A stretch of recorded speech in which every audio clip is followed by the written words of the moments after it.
This is episode 76 of the Gruler Nation podcast. My name is Robert Gruler, joined today by Daniel Brown. Daniel Brown is one of the top producing realtors in the Phoenix area. He's highly accomplished, top 1% of Arizona realtors, top 100 agents, My Home Group, 2017-2018 presidential awards. Today he's leading a boutique real estate team of 5 with Myriad Myriad Real Estate, right? Is the name of it? Yeah, Myriad Real Estate Group. Myriad Real Estate Group. Yep. And you do a lot of other stuff too. We're going to dive into it, some of your volunteer work and some of the things that you do to stay healthy and fit. But first of all, I want to thank you for joining me. Thanks, Daniel. Well, thanks for having me, Rob. And, you know, realtors and real estate is something, you know, not to be sort of negative about it, but please be negative. There are so many realtors. Yes, 60,000. Yeah, in Arizona, is that the number? Yeah. There's just so many of them. I mean, I can name probably 10 people that I know who have a real estate license. Sure. I don't know that they're really any good in terms of what they do, but there's a lot of them. Kind of like defense attorneys, quite frankly. Like we're everywhere. You know, we kind of say we're like roaches, but it's something where people do things a little bit different. Some are more effective than others. And my understanding is you have a little bit of a unique approach in how you structure, how you help and service your clients. Can you walk us through how that works? Well, just to kind of circle back a little bit. So yes, there are 60,000 people in Arizona who have real estate licenses, but the vast majority of the transactions that are done done by the top 10%. Okay. So my biggest frustration with real estate, probably nationwide, but specifically in Arizona, is that the bar is super low. You go to real estate school for 90 hours, you take a test. Wow. And then you pass the test, and all of a sudden you've got a real estate license, and now you're allowed to help someone with the largest financial transaction that they're ever going to do in their life. And that's ridiculous to me. It takes something like 600 credit hours to become an esthetician, and that's to help people with their hair and beauty and that type of stuff. Right. And so it just seems out of balance. And I much rather see the cost of maintaining a real estate license be much more expensive. Yeah. And the level of schooling and training that goes into getting a real estate license should absolutely be elevated. And it's unfortunate that it's not. Why do you think that is? Is it just they want a lot of realtors in there? Is it I think it comes down, what does everything come down to? I think it comes down to money. Okay. And I think these schools and I think the Department of Real Estate are printing money, just churning people through. Yeah. And your average realtor doesn't last more than 2 years. Yeah. Yeah, and I believe that. It's kind of like that. We kind of had that same experience with lawyers in law school. Yeah. There were a lot of these sort of schools that popped up, and they're not around anymore, but they were just funneling people through to get them into the marketplace. And so we were overwhelmed with a lot of bad lawyers or a lot of people who went to law school but never became lawyers, kind of like I think what's happening with realtors, right? Sure. These people, they have a career and they think, well, I'm sort of moderately fulfilled in my career. So I know what I'll do. I'll just go sell real estate. How hard can it be? I hear that all the time from past clients, from people who are just kind of lost and they're like, well, it's easy to get a real estate license. I like to look at houses on Zillow. So I think I could do this. And they pay for it all up front. They pay the annual dues, and then once they help either themselves or a couple family members, then it's like, well, crap. Now I got to get out there, compete with everybody else who happens to have a real estate license and try and find clients. Yeah, that's funny. The looking on Zillow thing. Yeah, well, and there is a lot of that, right? There's a lot of other kind of it's fun. There's a lot of parallels between what you do and what lawyers do. There's a lot of different companies that are trying to sort of kind of dumb down the whole process. These online companies that say, we'll save you a bunch of money and we can dive into that further. But I wanted to ask you, sort of how is Myriad structured? Yeah. So, when I got into real estate and still there's one way really to grow a real estate team, or that one way that everyone kind of thinks to grow a real estate team. And you've got your team lead. Their job is to basically bring in the business, bring in the leads, and then they filter them down to commissioned agents who are part of their team, and then they get paid on some sort of commission split. So what you end up happening is you've got all these independent commission-only agents that are part of your team, but basically operating their own independent business within yours. Okay. And so you end up never really having a sense of culture. You never really end up having a team cohesiveness. Sure. And you just have all these independent agents kind of working underneath you, and you're just providing leads. And so when I got into real estate, I did the same thing. And I realized that you end up working really hard and providing people the business so that they can convert it, and they tend to be ungrateful. And you end up with a revolving door, because eventually those people will create their own book of business and end up saying, well, I don't need this person anymore. I can do this on my own. And so you're just constantly having to bring in new faces. And again, you just never really have a sense of culture. And so I realized early on that there's got to be a better way to run a real estate team. And so instead of doing this commission-only 1099 licensed contractor business, I started hiring people and paying them a fair wage and a salary, and covering their cost of getting a real estate license, covering their dues, paying them for their mileage, and really kind of taking care of them and running it more as a business rather than a real estate business. So what I created wasn't unique in the sense of it's a business, right, but it's unique in the real estate space. So everybody on the team's licensed, but we focus on individual aspects of the real estate transaction. So I focus on listings. That's all I do, is help our sellers sell. And my goal is to get them the most amount of money I possibly can in the shortest amount of time. I've got a showing agent, and her job is to help our clients find homes to buy. And I pay her a salary much higher than what the average realtor makes per year on their own. And then I've got somebody that's in charge of our marketing.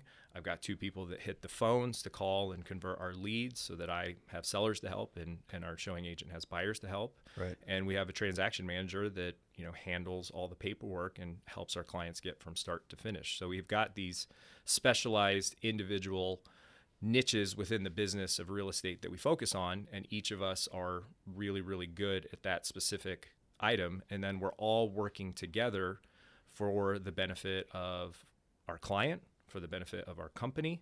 And when the company does well, then everybody gets to participate in the fruits of their labor in a profit sharing. Right. So contrast that then for those of us who may not know exactly what the other model looks like, right? The other model, you touched on it briefly about, the 1099 and the commission based. So other realtors, they don't have a salary.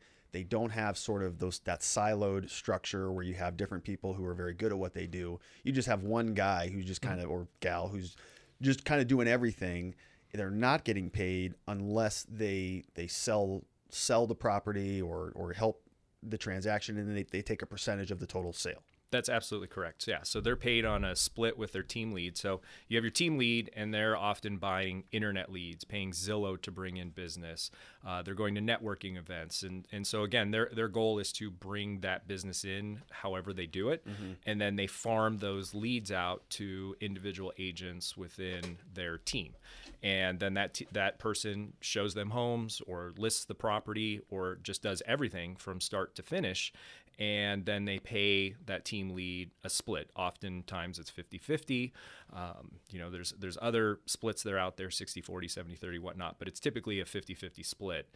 And when you're relying just on one person for the entire transaction, if that person's, sick and out ill or goes on vacation, there's no one to cover the business or take care of the client. And when they're focused on money and they're going to be 1099 and they don't get paid if that transaction doesn't close, then what's their real motivation? Is their motivation to help the client and put the client's best interest at heart, which they're supposed to do? Right. Or are they motivated by, I need to feed my family. I need to bring this in so that I can pay my bills. And could they advise their client in an inappropriate way just to get that closing done? Because they're focused more on that commission rather than what's in the best interest of the client. Is the counter argument to that they are they're incentivized to close or to get more value out of the deal because they make a bigger piece of that? I think it depends on who you're hiring. Yeah. So the individuals that I look for when I'm hiring are people who are motivated.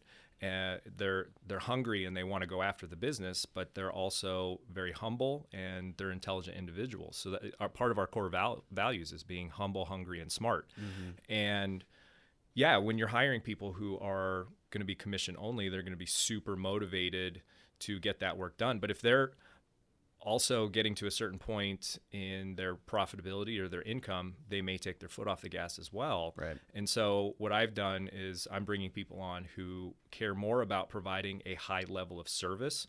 And that sales aspect is still there through the profitability and the profit sharing plan that I've created. So they have their standard salary, but when the company does well overall, everybody, including myself, gets to partake in that additional profit. So they're still motivated to, bring in transactions and bring in clients and convert those leads. But they do know that, whether that deal closes or not, they're still going to get paid a living wage. Yeah.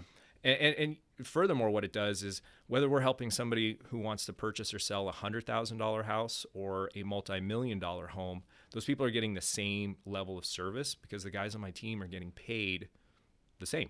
Right. Yeah. So you're kind of breaking that feast or famine cycle where you have, one of your core values was that people are hungry, right? So they're out there, they're hustling because they're going to share in the benefits of their efforts. But they're not, you're eliminating the incentive for people to just close a deal quickly because they've got bills to pay. Yes. Yeah. And I can see that structure working very well, and it sounds like it has. And it has, and we've focused on, I don't hire people from within the world of real estate. Most of the individuals that get a real estate license, like I said earlier, they're looking at Zillow, they're like, oh, I can do this. Yeah. They watch HGTV, they have delusions of grandeur, of being this star and making hundreds of thousands of dollars. And I don't hire those individuals. I don't want those individuals to be part of my team. I want individuals that are going to work hard for the benefit of the client and who want a steady paycheck and who want to be taken care of and who want to realize that they're being valued by the other members of their team.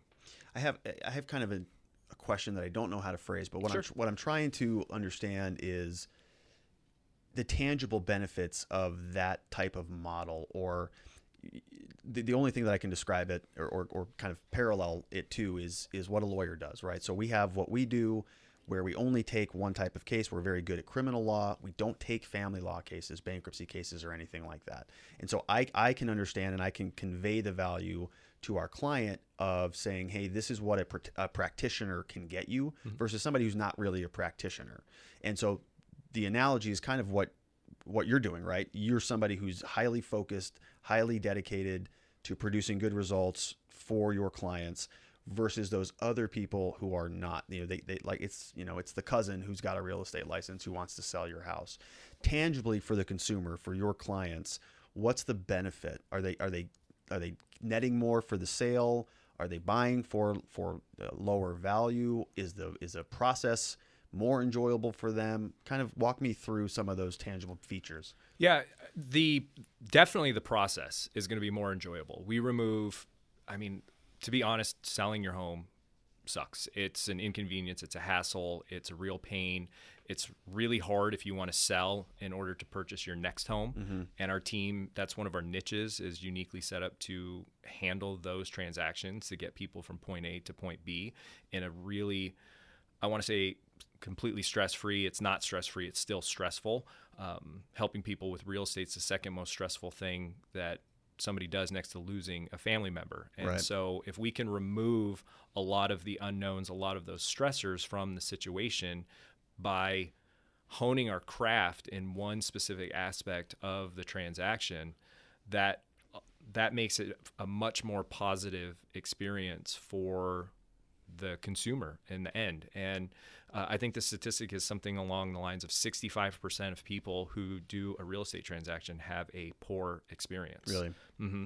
And looking at our numbers this year, over 75% of the transactions we did came from past clients and referrals. Yeah. So because of that, I mean, it tells me that we are absolutely doing something right when a majority of our business and a majority of our clients are referring us their friends, families, neighbors, coworkers. Yeah. Yeah, that speaks a lot to the process. I mean, it shows that people are valuing it. And I had heard that statistic that moving is one of the most stressful things that you can do. Yeah. I mean, it's like public speaking, dying, and moving. You know, it's a traumatic thing for people to have to uplift everything. And like you said, you know, the home is it's that idea. It's the American dream, right? Absolutely. It's your house. You're dumping all this money into it, all this time, and you want to make sure you're making a good decision. So if you get locked in with a bad realtor, that can have catastrophic consequences that are going to follow you around forever. Well, it can cost you tens of thousands of dollars. Yeah. Sure, your cousin might give you a discount. Oh, they're going to just charge me 2% or 1% or do it for a flat fee. But they could end up costing you tens of thousands of dollars, you know, compounded over the life of how long you're at that home if they don't know the inspections to do, if they're bad at negotiating. Right. You know, when I sense a realtor on the other end of a transaction that doesn't really know what they're doing, that's like blood in the water. I know that I can pretty much get whatever I want, and Right. I can negotiate whatever terms that need to be negotiated for my client when that happens. Yeah. And, you know, by focusing on those individual portions of the real estate transaction, I'm really good at helping our sellers because that's all I focus on. Mm-hmm. You know, I'm really good at evaluating and doing a market analysis and coming up with a valuation for a home. And our buyer specialist, and she's really great at doing the same when it comes to helping our buyers. She's really in tune with what's happening in the buyer market. And you know, she's not going to be getting phone calls on our signs in the middle of showing a client that she's going to end up missing because she's only focused on that one individual buyer and not having to deal with any of our clients who are selling. That's me. You know, Mm-hmm. I'm taking those calls. I'm fielding that. I'm analyzing the market for our clients. You know, she's scouring the MLS looking for homes for our buyers. So it also frees up our time to focus more on that individual client and that individual client's needs. Yeah.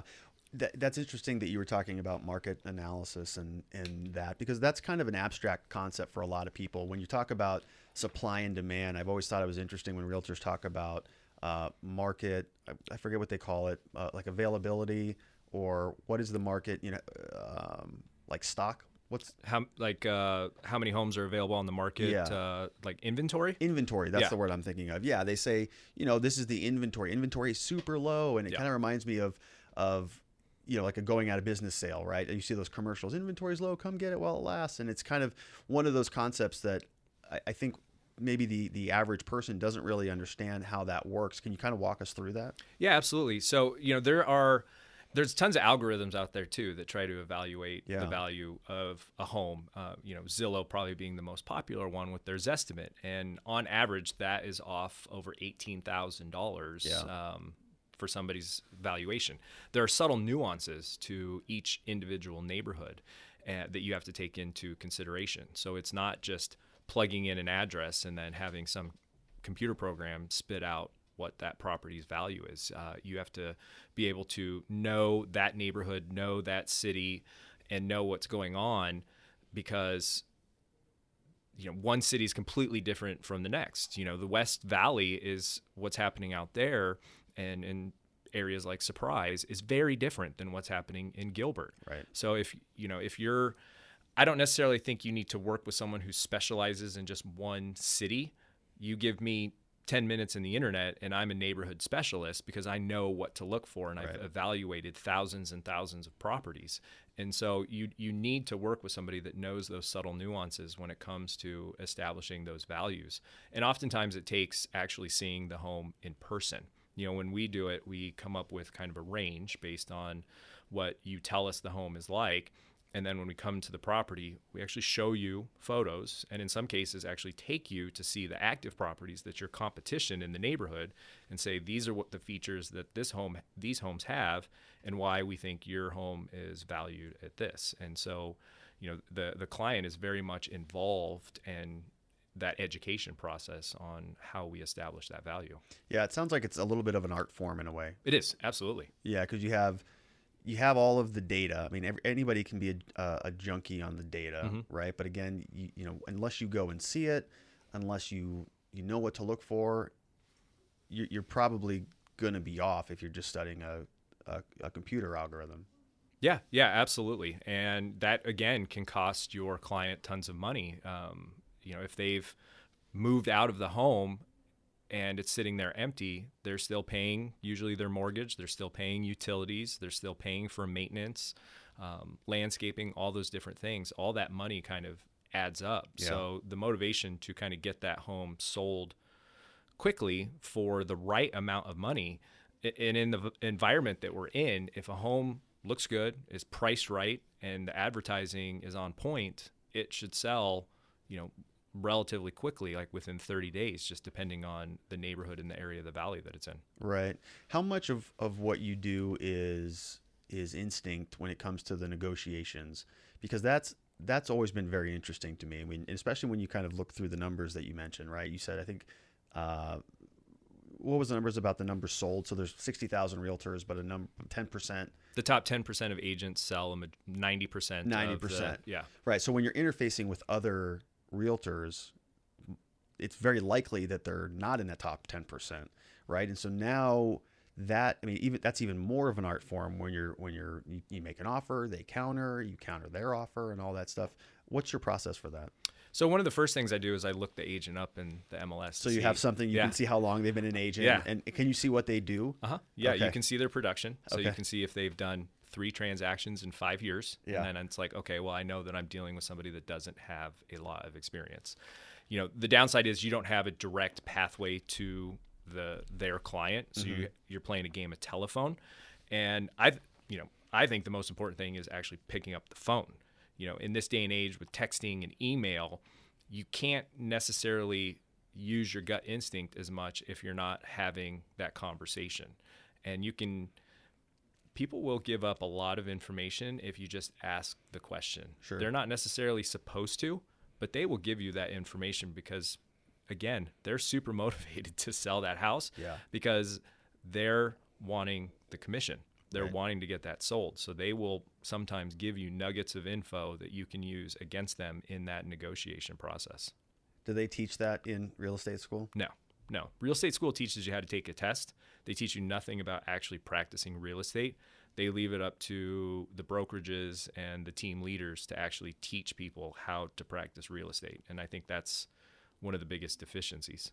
How did you get into real estate?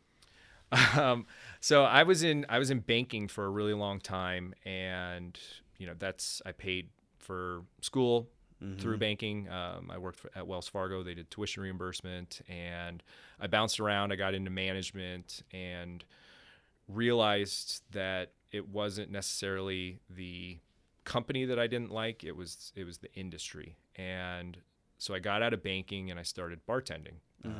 To try and figure out what I wanted to be when I grew up. And a friend of mine, his family had a real estate company, and he just called me. He's like, hey, man, I know you're looking for something to do, looking for a career path. Have you ever considered real estate as a career path? And I was like, I have. My grandfather was a realtor for Century 21, and I remember as a kid checking on his listings and being involved in that at a super early age. And so he kind of turned me on and introduced me to his family's team.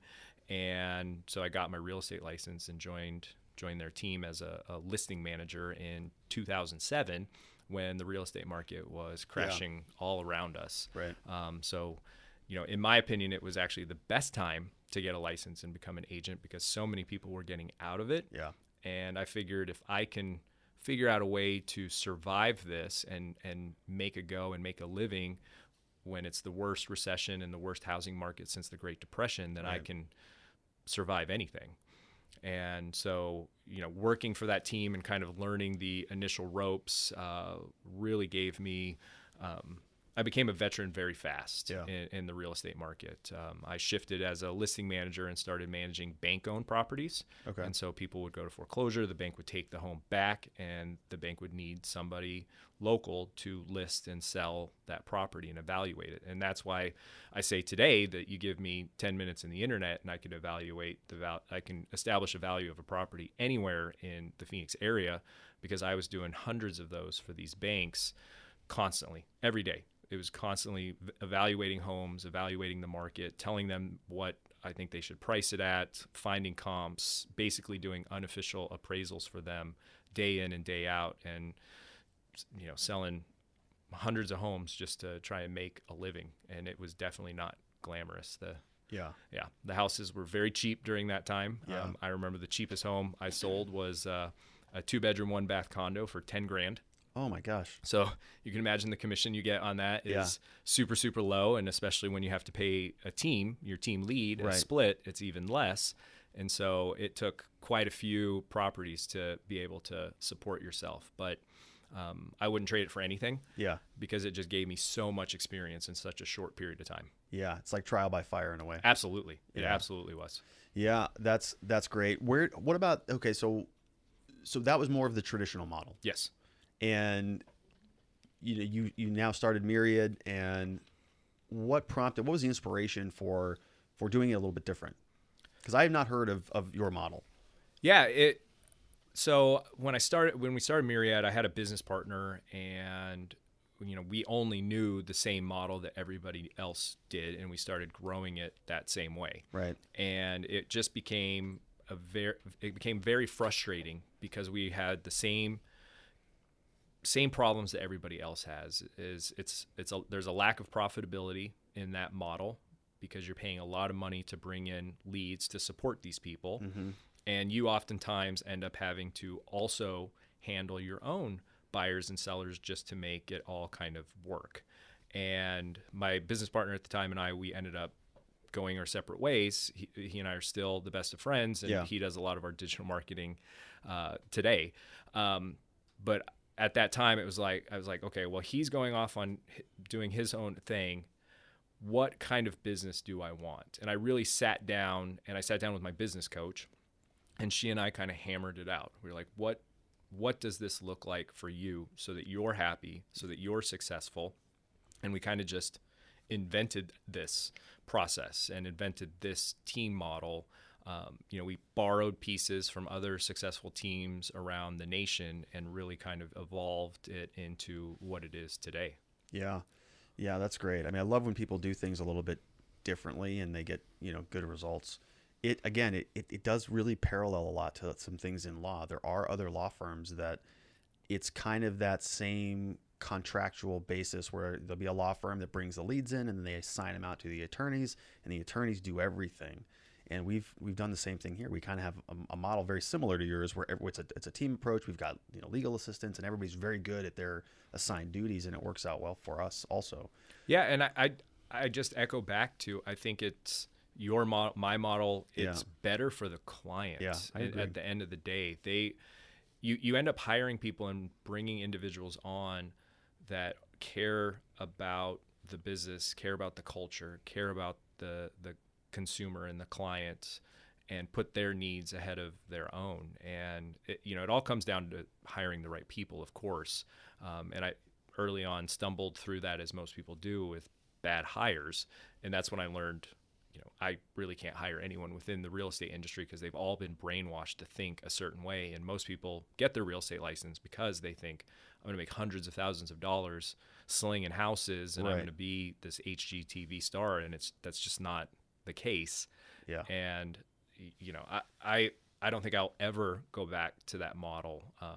I don't have those stressors that other team leads have. Of course I still have things that we have to work through and those types of issues, but the team that I've been able to surround myself with, these guys are just fantastic, and they care so much about one another and about the business and about me and about our clients that I just can't see myself ever going back. Right. Well, it's a little bit more fulfilling for everybody involved when you can build that team. And you mentioned the word culture a couple times, which is very important to any business that I think gets overlooked a lot.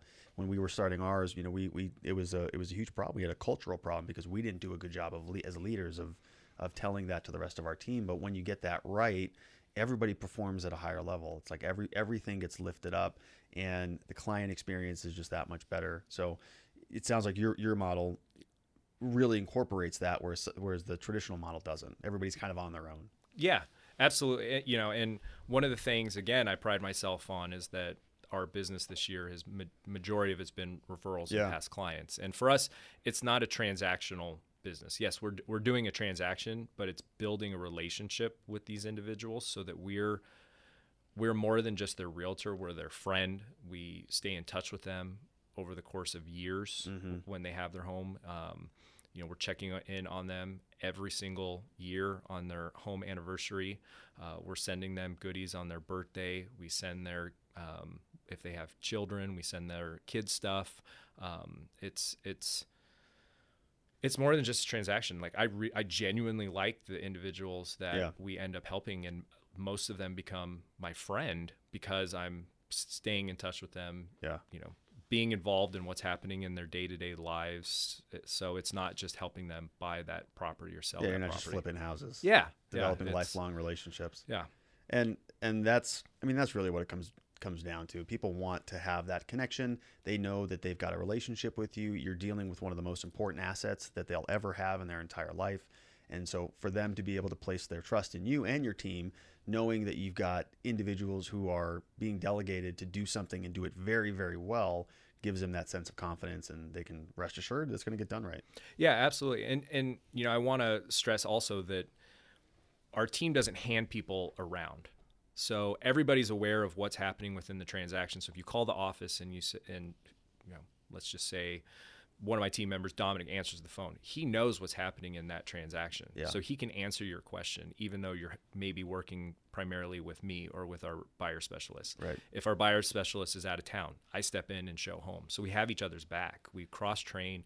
We're in constant communication with one another, where your other model, that doesn't happen. Yeah. If somebody goes out of town, they're usually working on vacation, or they have to pay someone within their so-called team to cover their business. That's not a team to me. That's right. You know, that's just terrible that you'd have to pay someone that's supposed to be your coworker, your friend, to cover it so that you can go enjoy downtime.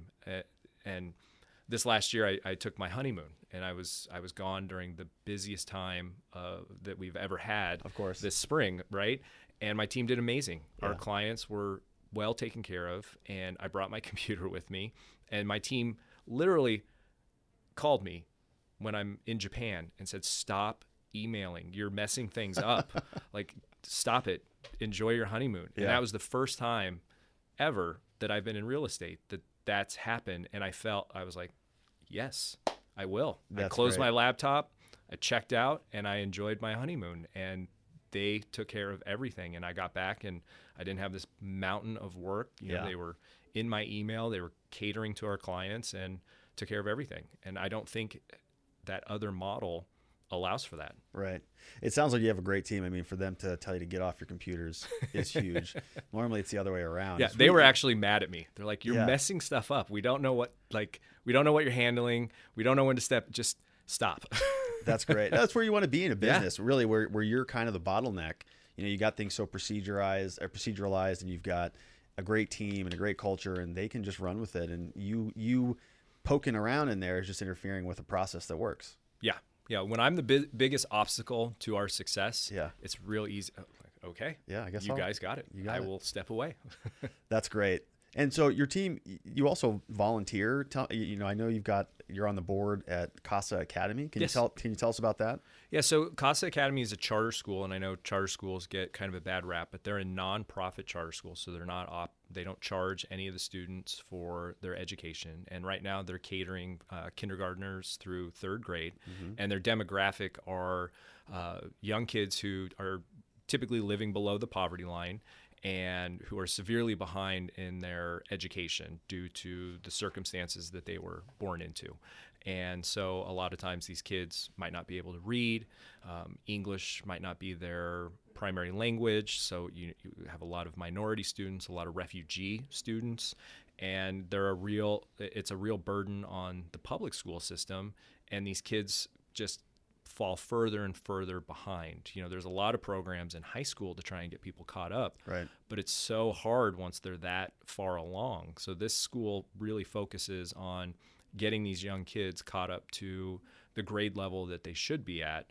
And the state of Arizona only pays for kindergartners to go to school for half a day. And half a day is just not long enough with how far behind these kids are. So the school is burdened with making up the cost for that second half of the day. And that's where the donations and the charity comes in, so that those kids can continue to learn. And they primarily focus just on math and reading. Oftentimes the food that the kid eats at school is the only meal that they get to eat that day. And so they become a real staple within the community that they're in, and their focus is on building those kids up, building their self-esteem, letting them know that if they work hard and they learn these foundational skills, that they too can go to college. And they've had actually some of the kids graduate from Casa and end up getting full ride scholarships to Phoenix Country Day, wow, which is a very wealthy, ritzy yeah, private school. Yeah. And so what they're doing, I think, is truly amazing and really making an impactful difference in these communities. Yeah, that's tremendous work. How did you get connected with Casa? Actually, through a past client. Yeah. She was on the board and was very active, and she knew that I had a pretty in-depth network of people, and so she just reached out to me. And I know nothing about primary education. Yeah. I know even less about kids. Yeah. And I was like, "Are you sure?" And she's like, the school is supposed to know about education and kids. What the school needs is somebody who knows how to run a business, somebody who has connections within the community to help raise money. Right. They need guidance in those areas. So you're not going to be giving them advice on how to educate and take care of kids. You're going to be giving them advice on how to run a business and right, manage employees and connecting them to other people within the community. And so I went there, and just seeing the kids and the impact that they're making on them, it touched my heart, and I signed on immediately. And I think I've been on the board. I'm vice chairman of the board right now, and I think I've been with them almost 6 years. Wow. Yeah, and I understand that a percentage. Yes. Can you tell us about that? Yeah. So for every referral we receive, we donate 5% of the commission that we get to that school. That's awesome. Yeah, and this is the first year that we've done it, and so this year we're on track to donate over $10,000 awesome. To the school, and our goal was $10,000, and I think we're going to well exceed that.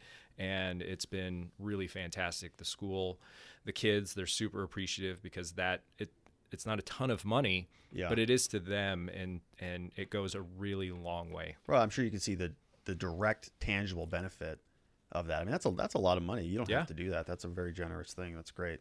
Yeah, we love to. I grew up in Phoenix. I love Phoenix, and I love to give back to the community that was so good to me. Yeah. Where'd you go to high school? Corona. Did Yeah. you play any sports? I played freshman football and basketball, Yeah. and then realized that I'm a middle-class white kid who's not good at sports, yeah, and I don't like getting yelled at, yeah, and 2-a-days in the summer here was no fun. Yeah. So I stopped. Yeah. I had much the same experience with football. Yeah. I can relate to that. Yeah. Well, you do some other, interesting things. I know you have your own podcast. It's the Danny Brown Talks Phoenix podcast. You started, looks like a year and a half ago. Yeah, we don't have nearly as many episodes as you do, though. Well, yeah. Well, I'm kind of sick, so we set them all up. We just crank them out. But you're also talking to people. Is it real estate focused, or tell us a little bit more about that podcast? So it's called Danny Brown Talks Phoenix, and the reason that it's called that is because I'm, much like you, bringing in individuals who have expertise in different areas, and it's to really expose my audience, my network, to other cool individuals doing cool stuff to make our community better. And so, yes, sometimes there is a real estate side to it, but we've had other entrepreneurs on there that, I don't know, for example, who make cookies, estate planners, an accident attorney. Recently, we developed a relationship with the Greater Phoenix Economic Council. So we had a really fantastic podcast with them where we talked about the growth of Phoenix and how the economy is evolving. And so it's really just, it's Phoenix focused. And, the people that I like to have on there are just anybody doing great stuff in Phoenix. Yeah, much like you. Exactly what we're doing here. Yep. Yeah, and Phoenix is an exciting place. I mean, we were talking about this before we hopped on, but people are moving here in droves. Yes. Phoenix is growing like crazy, and 210 people a day. Yeah. Yeah, and apartments are going up all over the place, high rises all over the place. So I imagine you're very busy with that type of influx. Yeah, I mean, my favorite thing to do with real estate is when we do have somebody come into town that doesn't know a lot about Phoenix, is brag about our city and talk about all the awesome stuff that's happening. And it didn't used to be like that. You obviously grew up here. Yep. And when I was a kid, you never went downtown unless it was for a Suns game. And then when it was over, you got the hell out. Right. And there was no sense of culture. There was no restaurant scene. It was great if you went to Chili's or an Applebee's. Exactly. And now we've got this booming food scene, and there's actually cool stuff to do downtown and all the cities. Yeah. Phoenix is so awesome in that it's made up of all these little other cities, and there's so much cool stuff happening within a 5-mile radius of where you live. Right. They all have their own little downtowns. Whoever's running the town of Gilbert is so smart with downtown Gilbert and all the restaurants that they've got down there. Yeah. Chandler's developing their own. Downtown Mesa used to be terrible. Yeah. And now, the light rail's finished going through there, and they've got this amazing art center. So Peoria is growing like crazy. Glendale, like they're all growing their little hubs. And, we've got all these suburbs, but within 5 miles in any direction, you should be able to find really cool stuff to do. Right. Yeah, and the people and the companies, massive companies are coming into Arizona. It's exploding all over the place. So the podcast is a great forum to have these conversations with the people who are doing these amazing things. Yeah, expose people to cool people doing cool stuff. Yeah, and the 2020 is right around the corner, and I know you've got a new project that's coming out in 2020. Can you tell us a little bit about that? Yeah, so I realized that our real estate model is so different, and I was getting lots of phone calls from other agents, like, tell me about your model, and wanting to take me out to coffee. And then, 2 hours later, after answering all their questions, it's, 2 hours have gone by and I haven't been working on my business at all. So I realized that there's definitely something there. And so I thought I could take what we've built and turn that into kind of a training module for other agents around the country who want to build something different, build something that's sustainable, and build something that's centered around clients. And, I think most people who end up getting into real estate or having a real estate license are not entrepreneurs. Right. They don't know the first thing about running a business. They don't know how to create a policies and procedures manual. You start bringing on these employee, like, job descriptions. What interview questions do I ask? Like, there's just so many things that go into running a small business. And we've done the research, we've pulled all this material, created all of these things. And so our plan is to take that, package it, and sell it, basically. Yeah. For a low cost. We haven't figured out pricing yet or any of that kind of stuff. We're still in the developmental phase. Sure. But our plan is to just give it out. And, here's our business plan. Here's what call sheets we use. These are the interview questions that we ask. This is our policies and procedures manual. This is our vacation policy. What happens if you have an employee who goes on maternity or paternity leave? Like, what does all of that look like? It's really hard to kind of do that on your own. And I don't think most people who get their real estate license and want to try and make it a business know where to turn to get that information. So we want to put it all together in one easy to find location. Right. It is difficult. Building a business from scratch is not an easy task, which is why most people don't do it. Or if they do it, they fail at it because they're not. I think one of the main hangups for entrepreneurs or people who want to dabble in that space is that they don't have good resources to rely on, or they don't even think to go ask or learn about stuff. It's kind of that that old axiom, you don't know what you don't know, right? Right. And you have no idea what else is out there. And so for you to say, yeah, look, you don't need to reinvent the wheel. We've already done that. We've got all of this stuff ready to go. I think it's very attractive to a lot of people to just, hop on, pay the fee, and there you go. You got kind of an agency in a box type of format, which is brilliant. Yeah, exactly. It's exactly what it's going to be. It's a different way to run a business that's going to make you more profitable. It's going to allow you to work less hours, which I know is something that we're all interested in. Yeah. And that's really it. I mean, being profitable and working less is what it comes down to. So you do a lot. You're running a company. You're one of the top realtors in the state. You do all this volunteer work. You're on the board. You have a podcast. You're starting, launching a new project in 2020. How do you balance all that? It sounds like you just got married. I did. So, you've got that going. Congratulations. Thank you. How do you manage your energy? How do you manage your time? How do you stay grounded and stay sane? I have a lot of people around me that they keep me in check. Yeah. I think that you take on the traits of the 5 people that you hang out with the most. And I don't necessarily think that you don't have to hang out with them one-on-one. So you can surround yourself with really impactful, high productive individuals through podcasts, through books, and there's tons of material out there. So I am a podcast junkie. Yeah. I love listening to podcasts. I spend a lot of time in my car, and so I'm usually never listening to music, always listening to podcasts, trying to further my education. And my energy really comes from making sure I get enough sleep and from working out and eating right. And I also believe in coaches. So I think right now I'm currently working with 4. Yeah. I've got a nutrition coach who tweaks my diet. The one thing I figured out about diet is everybody's body is so unique and different that one person's, what they eat is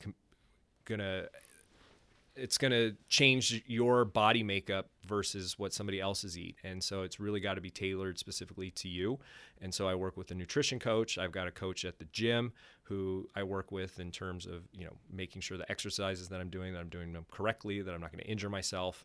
I've got a business coach, and then we have a team coach because I want my team to thrive and also have high energy and be taken care of as well. So, it's kind of a combination of all those things, and I wouldn't be where I'm at if it wasn't for the team and the people that I surround myself with. And they're the ones that really keep me humble too, because when I mess up, they rip on me, they make fun of me, they let me know it, and that really keeps you kind of grounded. Yeah, that's huge. I think that's great. It's a great way to approach how you do life in general, and I think a lot of people overlook that. People get real bogged down on the day-to-day monotony that they don't ever go out and venture and say, hey, maybe somebody can show me how to do this stuff a little bit better. It saves so much time. It's a saying I say all the time that personal development precedes professional development. And if you take good care of yourself, you eat well, you exercise, you have somebody who keeps you in check, you've got multiple coaches, it's a huge part of our success is we lean on that. There's people who've already traveled further down the road and they can tell you how to do it. Absolutely. You mentioned it earlier, not reinventing the wheel. Yeah. I am all about that. Yeah. If somebody is where I want to be, I'm going to copy what they did, or I'm going to pull pieces from several individuals that are where I want to be, and I'm going to implement them. And if I'm bad at implementing them, then I'm going to hire people who are going to force me to do what I need to do, keep me on task, and keep me focused. Right. Yeah, it's good stuff. I love it. Well, where can people connect with you? So if they listen to the show and they said, yeah, I like the style, I like the idea of that model. If I want to get involved with Casa, make a donation, if I want to listen to the podcast, where can they connect with you? So they can find everything that they want to know about us and my team and our model at myriadaz.com. The podcast is called Danny Brown Talks Phoenix, and you can get that on Apple Podcasts, Google, Spotify, all those different places. We've got a big Instagram, both my personal and our business following, which is fantastic and a testament to my marketing person. Mm-hmm. So I would say myriadaz.com. We have links to Casa Academy. I think they're casaacademy.org, if I remember correctly. Our website's probably the best avenue to go to find anything out about us or what we're doing. And then if there's other realtors who are listening and they're interested in that new module, is that also going to be available? Abigail, is that website live? It's TBD. It's TBD. Okay. Yeah, it's to be announced. They can still reach out to us. Yeah. For a small fee, I'll do some individual coaching and kind of and meet with them and spend some time with them over coffee and kind of give them an outline of where we're at. It is way more in depth than what I initially thought it would be to kind of put this together, because there is so much. And so that's why I think by the end of 2020, we'll have it put together. Yeah.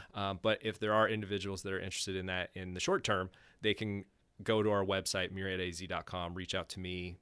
We can set up a coffee for a small fee, and they can spend an hour with me. If they're not in the state, then we can do remote stuff as well. Awesome. Well, it's great speaking with you, Daniel. I'm super excited to see how that turns out, because I think what you're doing is great. Thank you. And I look forward to following you along on the journey, and we'll have to have you back. Yes, anytime. And thank you so much for having me on. This was a lot of fun. Thanks, Daniel. Thanks.